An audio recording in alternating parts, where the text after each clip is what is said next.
Сәлеметсіздер ме, құрметті оқушылар? Бүгін біз 5-ші сынып математикасының жай бөлшектің негізгі қасиеті, жай бөлшекті қысқарту тақырыбын өтетін боламыз. Сонымен, жай бөлшектің негізгі қасиеті. Бірінші есеп. Суретте кескінделген бірінші дөңгелектің қандай бөлігі боялғанын, екінші дөңгелектің қандай бөлігі боялғанын бөлшек түрінде жазыңдар. Дөңгелектердің боялған бөліктері бойынша бөлшектерді салыстырыңдар. Егер бірінші бөлшек берілсе, оны түрлендіріп, екінші бөлшекті қалай алуға болады дейді. Сонымен біз мұнда көріп отырық. Біздегі бірінші дөңгелек бұл жерде 4 бөлікке бөлінген және оның 3 қана бөлігі боялған. Ал келесі суретте, яғни келесі дөңгелекте ол 8 бөлікке бөлінген және оның 6 бөлігі ғана боялған екен. Сонымен шешуі. Суретте кескінделген бірінші дөңгелектің 4-тен 3-і боялған. Егер әрбір 4-тен 1 бөлікті тағы да өзара тең 2 бөлікке бөлсек, онда дөңгелектің 8-ден 6-сы боялған болады. Дөңгелектерді боялған 4-тен 3 бөлігі мен боялған 8-ден 6 бөлігі бірдей тең екен. Онда 4-тен 3-ті біз 3 санын 2-ге көбейтсек және 4 санын да 2-ге көбейтсек, біз 8-ден 6 деген санды аламыз. Яғни 4-тен 3 пен 8-ден 6 тең екен. Демек 4-тен 3 бөлшегінің алымында бөлімінде бірдей санға көбейткенде оған тең бөлшек алынады. Бұл жерде 4-тен 3 8-ден 6-ға тең екен. Осы теңдікті мына түрде де жазуға болады екен. 8-ден 6-ны біз алатын болсақ, 6 санын 2-ге бөлсек және 8 санын 2-ге бөлсек, біз 4-тен 3-ті алады екенбіз. Бұл жерде де көріп отқанымыздай 8-ден 6 4-тен 3-ге тең. Егер бөлшектің алымында бөлімінде бірдей натурал санға көбейтсек немесе бөлсек, оған тең бөлшек алынады.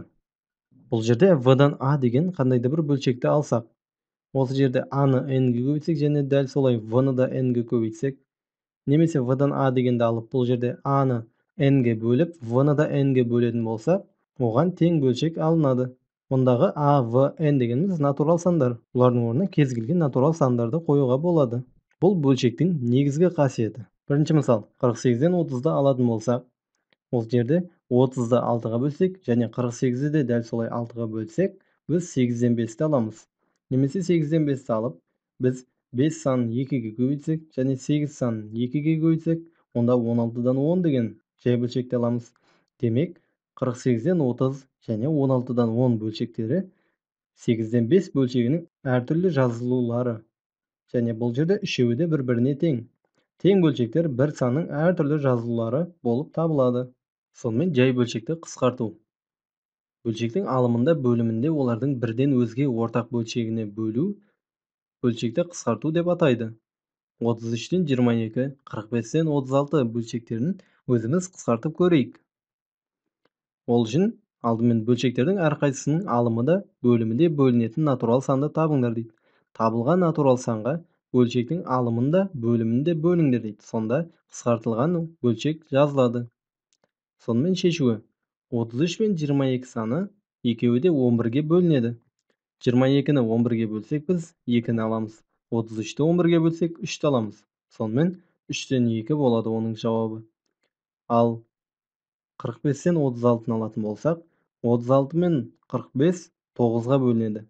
36-ны 9-ға бөлсек 4 болады, ал 45-ті 9-ға бөлсек 5 болады.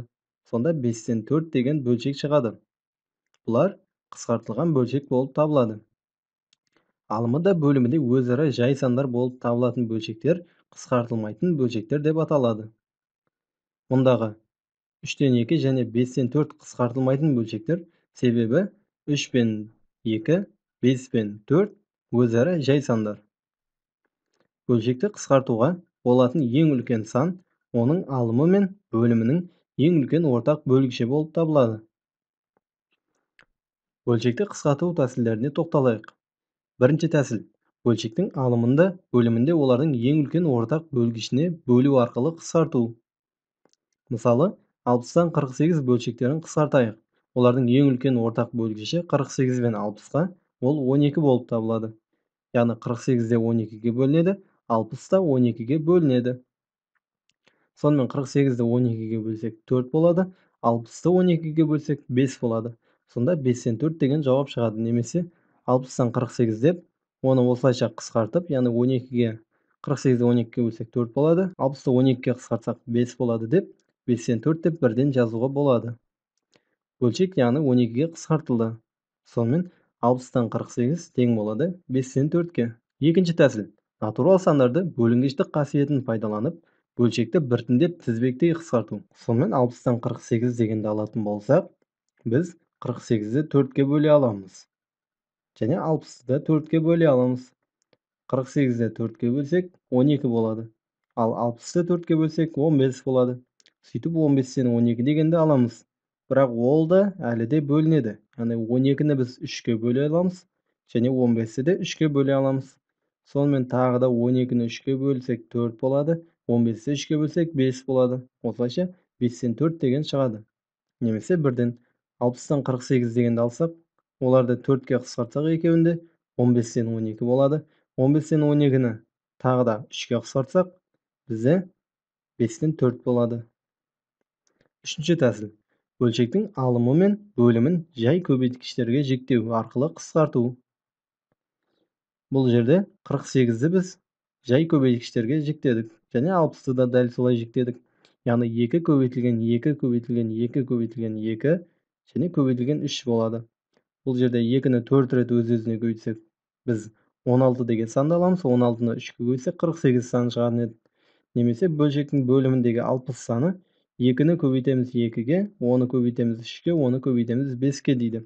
2-ні 2-ге көбейтсек 4 болады, 4-ті 3-ке көбейтсек 12 болады, 12-ні 5-ке көбейтсек 60 болар еді. Мінекей осы жерде біз бөлшектің бөліміндегі 2 көбейту 2-ні аламыз да, оларды қысқартып, бөлшектің алымындағы 2 көбейту 2-ні алып тастаймыз. Сонда екеуі қысқартылып кетеді. Және бөлшектің бөліміндегі 3 санын бөлшектің алымындағы 3 санымен қысқартамыз. Сонда қалған сандар бізде 2 көбейту 2 қалады, және бөлшектің бөлімінде 5 қалады. 2-ні 2-ге көбейтсек әлбетте 4 болады, ал және бөлшектің бөліміндегі 5 пен ол 5-тен 4 болады. Мінекей көргеніміздей, екінші тәсіл мен үшінші тәсіл өте ұзақ тәсілдер екен. Бұл жердегі ең тиімді тәсіл бірінші тәсіл. Бөлшектерді қысқартуда, оның алымында, бөлімінде олардың ең үлкен ортақ бөлгішіне бөліп қысқарту тиімді тәсіл деп есептеледі.